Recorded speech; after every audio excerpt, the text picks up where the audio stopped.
What really happened in Maui? Several wildfires have devastated West Maui in the town of Lahaina, with the death tolls continuously rising, almost at 100 people, along with the number of missing people. This wildfire goes down as the worst fire in U.S. history. Lahaina was filled with native property and business owners that refused to sell their properties to conglomerates. It was an unglobalized prime oceanfront property still owned and managed by the natives, and is one of the theories as to what caused this atomic fire.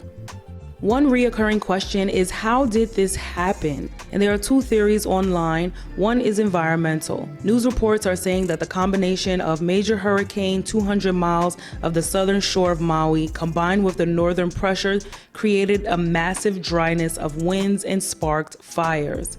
But there's another theory which suggests that the destruction was orchestrated by the federal government to seize property using D.E.W, direct energy weapon, to seize property, direct energy weapon. Now, ironically, there is a U.S. Navy port just 7 miles from downtown Honolulu. Joe Biden just announced that the federal government will provide aid to those that lost their homes. That means homeowners who lost their houses and properties can now loan money from the federal government at a low interest rate.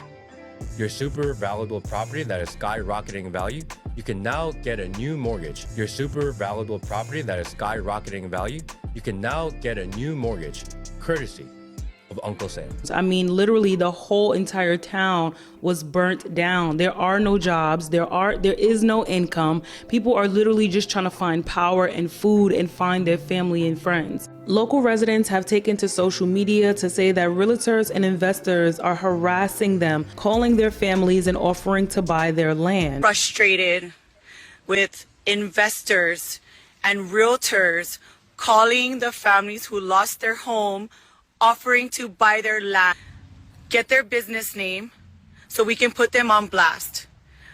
This is some pilau, heva shit happening right now. Survivors of the Maui fire say that they received no warning and that the flames appeared so quickly that escape was difficult. Everything was suddenly in flames, and many found refuge in the ocean for hours while their homes burned to the ground and into the same powdery ash footprint we've seen in recent years. So far, it is estimated that nearly 1,000 people have died. Locals are worried this includes hundreds of children who were home due to school being canceled that day. Several people are reporting that the government is not only doing little to help, but they are blocking local efforts to do so. The government withholding every single one of our donations. And aside from the federal government's bureaucratic failure, they have good reason to be suspicious. Just like what we saw 5 years ago in Paradise, California, there was nothing normal about these fires. Within a day of burning, it was like a bomb went off. When you see the full extent of the destruction, it does appear like a bomb and fire went off. It will shock you. It does appear like a bomb and fire went off. It does appear like a bomb and fire went off, if I may. And all of those buildings virtually are going to have to be rebuilt. It will be a new Lahaina. Lahaina, it will shock you. It does appear like a bomb and fire went off, if I may.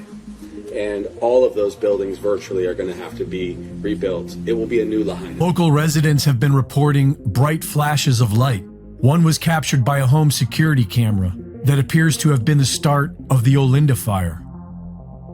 Many people are saying that it was directed energy weapons. We know that most major governments already have them, and during the California fires, online weather maps recorded what looks like a laser from above, hitting an area just before it bursts into flames. You can see the structure around them up in flames, and those winds really proved to be detrimental to it all. Survivors are now starting to rebuild their lives after many losing everything. NBC's Jay Gray has the latest from Hawaii. NBC's Jay Gray has the latest from Hawaii. NBC's Jay Gray has the latest from Hawaii.